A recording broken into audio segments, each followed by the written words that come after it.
Hello, I'm Kay and welcome to my corner.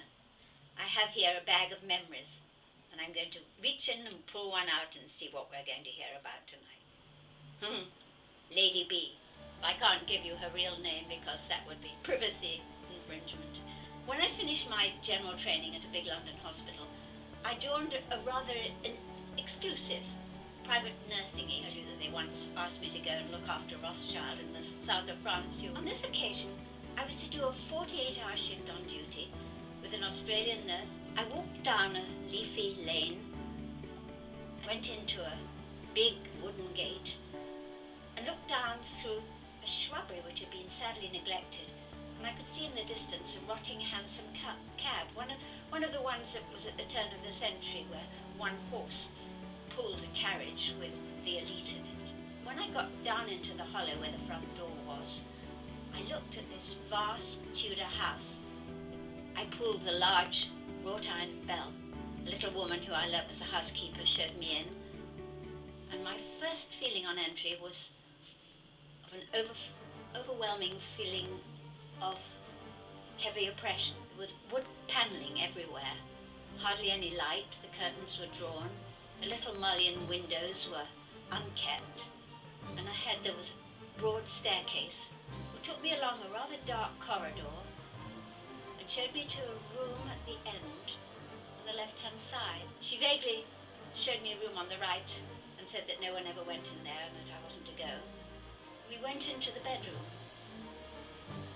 It was an octagonal bedroom, and it was a replica of Marie Antoinette's bedroom in the Petite Étoile at Versailles. Lady B's father was an American millionaire, and he'd built this house for his daughter when she married an English politician, and she was allowed to have just what she wanted. Money was no object. The curtains were drawn. I couldn't see what was outside the building. The walls were hung with tapestries, and a huge chandelier in the middle of the room, hanging with cobwebs. I looked at the figure on the bed and met the eyes, the hostile eyes, of a round-faced woman who I could see was a mound under the bedclothes. It was not a pleasant expression on her face. She was very alert. There was no senility there. Having been introduced, she waved me away as much as to say, "I've done with you." She wasn't very interested in anything other than having her dinner, so the housekeeper took me out and we went downstairs. And we had more ordinary fare, but Lady B had nothing but the best. It was delivered from Fortnum and Mason's, and that I was on no account to do anything with the food, but take it straight to her, not to rearrange the tray, because she had a set order of the way she liked things done. But I took it back into her. And then she made it quite plain she didn't want me in the room.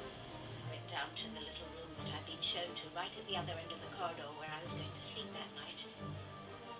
The housekeeper had told me that when I went to bed, the door had to be left ajar because she had a bell. When she woke up and needed some toiletry preparation, she would ring the bell, and that I was expected to answer straight away. So that night, when she'd been settled down, and I went to bed, I was rather hoping that I didn't sleep too heavily and miss the bell. No, I didn't. 2 o'clock in the morning, the bell went, and I fumbled my way along the dimly lit corridor, past this room on the right I'd been told not to go into, and into Lady B, who told me her needs. Having met them, I went back to my bedroom again along past the room on the right that I wasn't supposed to go into, and slept quite well, surprisingly enough.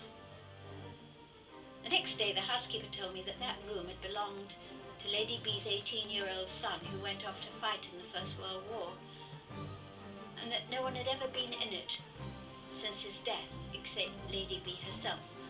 Maybe that accounted for her peculiar sense of resentment about her, a bitterness. She wouldn't have the curtains open. She didn't want a cleric, the grudge that you could feel in her whole attitude to people, that she had been robbed, and now I could understand why. We kept a formalized rapport between us, though there was no warmth. And I often wondered what she'd been like before she turned into this reclusive figure who lay like a big fat spider in a bed and expected the world to come to her. But she hadn't been out of that bed, and that didn't seem right. And something in me determined that she was going to come mobile again. And I thought that maybe I could serve some good purpose and teach her to value life again and start living in a different dimension. I think I've told you enough for today. It is quite an exciting story, and I look forward to telling you the rest of it.